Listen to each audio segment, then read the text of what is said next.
Campanhas das eleições municipais avançam Brasil afora e Bolsonaro esconde seu amiguinho senador.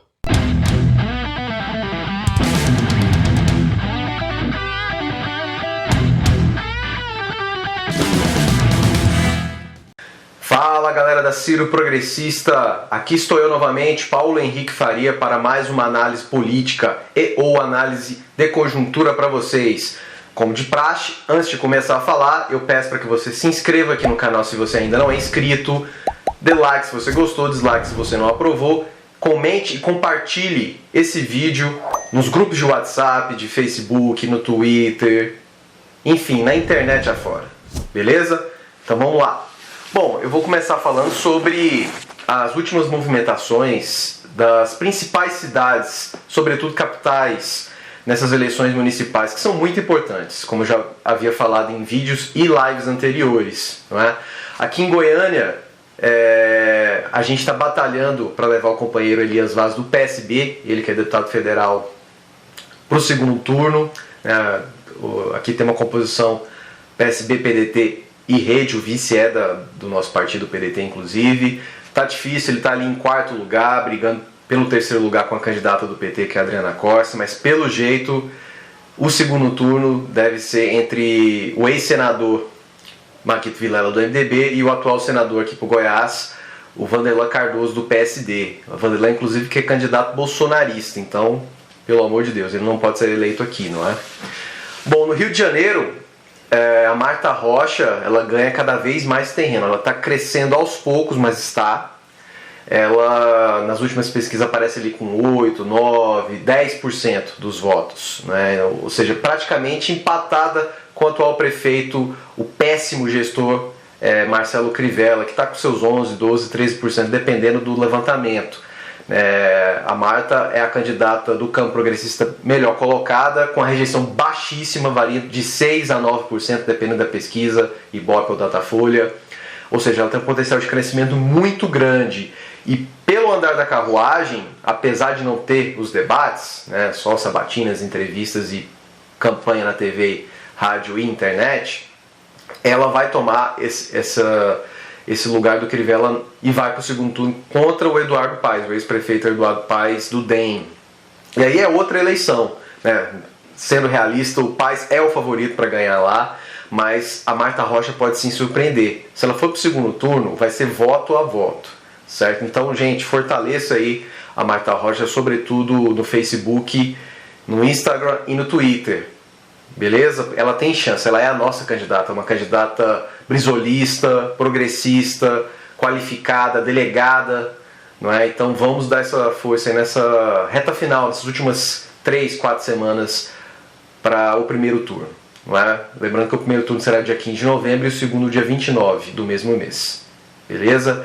Bom, São Paulo também está um pouco complicado, mais do que no Rio, né? O nosso candidato Márcio França do PSB, ele também está em quarto lugar, brigando ali voto a voto com o Boulos, né? Pelo menos o candidato ao PT está passando vergonha, que é o Gilmar Tato, né? Como eu já havia adiantado, o próprio Ciro também já comentou sobre isso, ele é um péssimo player, um péssimo candidato, na escolha do Gleisi Hoffmann e do Lula, diga-se de passagem. O Boulos é um bom candidato, mas ele tem se prestado um papel muito ruim, né, de ficar batendo no Márcio França, no PDT, no Ciro até. Vocês devem perceber que lá, por exemplo, em Porto Alegre, a Manuela Dávila, que lidera as pesquisas, ela não fica batendo na Juliana Brizola, do PDT, e nem na Fernanda Melchiona, do PSOL. É assim que tem que ser. O Orlando Silva lá em São Paulo também, do PCdoB, ele não fica batendo no Ciro, não fica batendo no PDT. Tem uma outra rusga ali pessoal com o Márcio França, mas ele não fica fazendo esse jogo bobo, hegemonista e sectário que o Guilherme Boulos faz e que também seus companheiros de partido fazem lá no Rio de Janeiro. Não é? Então lá em São Paulo tá difícil, infelizmente acho que não vai dar com o Márcio França, mas a gente tem que continuar, temos aí pouco mais de 3 semanas para tentar reverter, tentar colocar o Márcio França no segundo turno, mas a tendência é que ocorra um péssimo segundo turno entre centro-direita e direita, ou seja, entre o atual prefeito do PSDB, o Covas, e o péssimo Celso Russomano, que é o candidato declarado do Bolsonaro na capital paulista.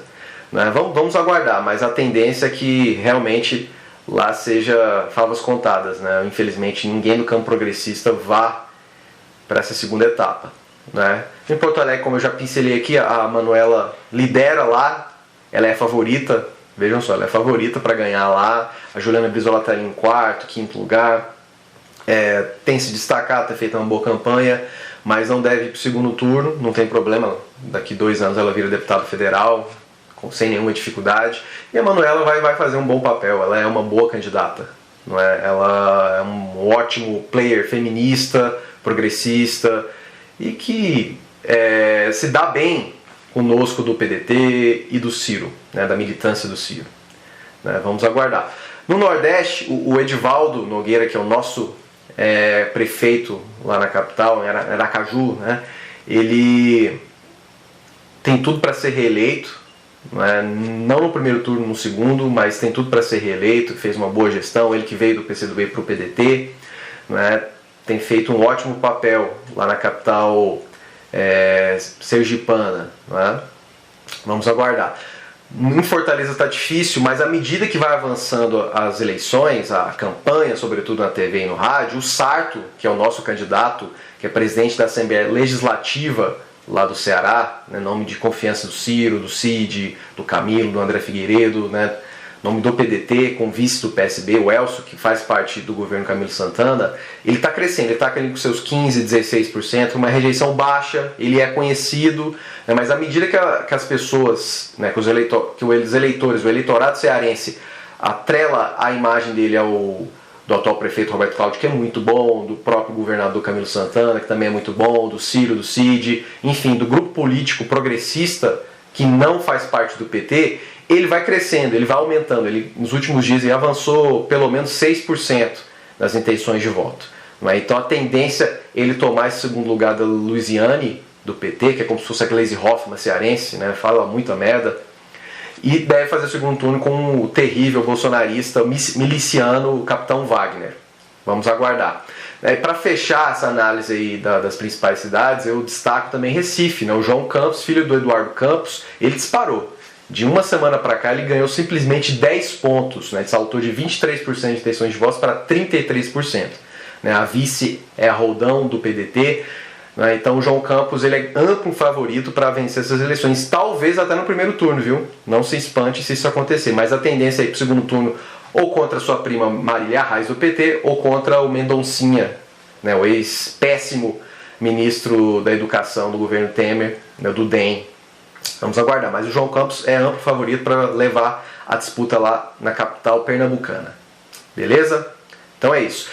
Só um pequeno parênteses, o Ciro, vocês devem ter acompanhado, ele está se recuperando do Covid, né? Ele se contaminou nessas últimas andanças lá pelo Ceará, né? Infelizmente a campanha de rua não tem como ser abortada de vez, né? Ainda é importante, muita gente não tem acesso à internet, então corpo a corpo, guardada, lógico, as devidas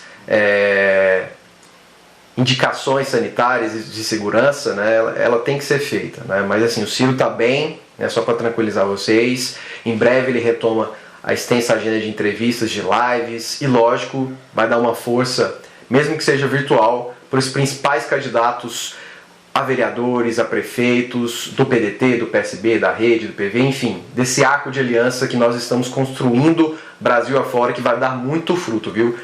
Anotem, muitos prefeitos e vereadores serão eleitos graças a essa costura política. Bom, galera, e para fechar, lógico, eu não poderia deixar de falar do amiguinho do Bolsonaro, o senador Chico, né, lá de Roraima, ele que é do DEM, né, mas que é um aliado de longa data do Jair Bolsonaro, né? Eles foram colegas de Câmara Federal, o Chico, que é ex-governador lá do estado, o atual senador, o filho dele é suplente, vejam só, então se esse pilantra rodar, se ele perder o mandato dele, vai cair no colo do filho.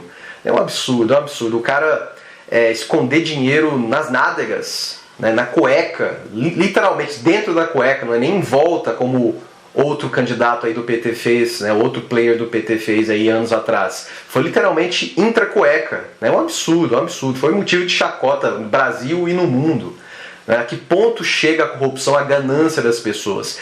E não adianta o Bolsonaro se esquivar, esse cara é amigo dele sim, é vice líder do governo no Senado, não é? Então não adianta o Bolsonaro e os bolsonaristas tentarem se desvencilhar da figura desse pilantra, desse Chico. Não é? Eu espero que no mínimo agora esse Chico perca o seu mandato, né? O Vanderlan, que é o candidato aqui em Goiânia, estava até apoiando ele, né?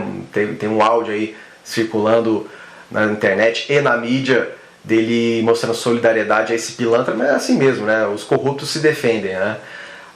Mas enfim, eu espero que a justiça seja feita, né? Que esse cara perca o mandato, né? Que as pessoas se conscientizem que esse governo Bolsonaro é tão corrupto quanto os anteriores, certo?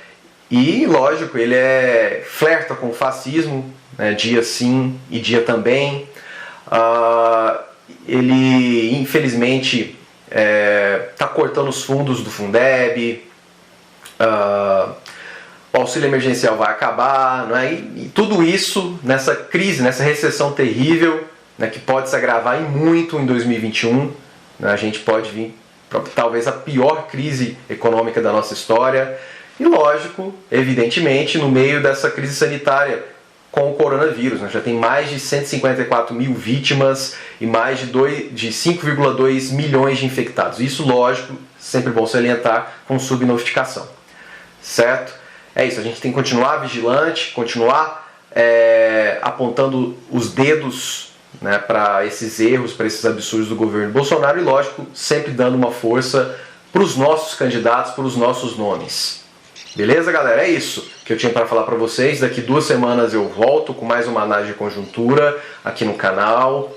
Inscreva-se se você ainda não é inscrito, dê like se você gostou, dislike se você não aprovou, comente todos os itens que eu trouxe nesse vídeo de hoje e ajude a espalhar esse vídeo internet afora. Tudo bem? É isso, um abraço, fiquem em casa, cuidem-se e até uma próxima.